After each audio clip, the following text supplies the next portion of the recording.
Hi everyone! So share ko lang ulit sa inyo itong aking nagawang DIY costume sa nagdaang Nutrition Month. So eto nga yung una kong nagawang petticoat kung saan ay in-adjust ko ulit dahil nga hindi akma ang kanyang spacing. Dahil nga mga mi ay babalutin ko siya ng cellophane. So ang ginamit ko nga din dito ay mga recycled materials tulad ng cellophane, sako, karton at saka yung ibang dinesign ko dito ay tira lang nung nakaraang gumawa ako ng costume. So ganyan nga lang yung ginagawa ko sa plastic cellophane hanggang maubos na mabalot ang lahat. Ito nga yung inuna kong tapusin para at least madali na lang siya kung meron mang dadagdagan o papalitan sa ating gagawin na costume. So ang idea nga pala nito ay siya ang goddess of fruits and vegetables. Ito naman mga mi yung karagdagang design niya, yung dahon na kung saan dito ko ilalagay yung mga fruits at saka vegetables. So eto ngang time na to ay binilisan ko sa paggawa dahil nga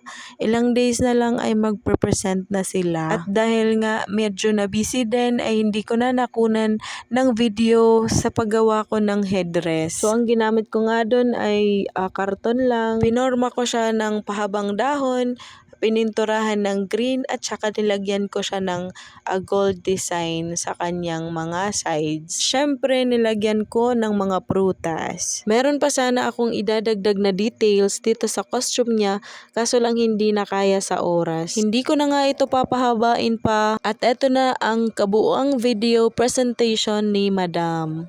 Circle, Anya Judea A. Laporte and Johnny A. Delgeva.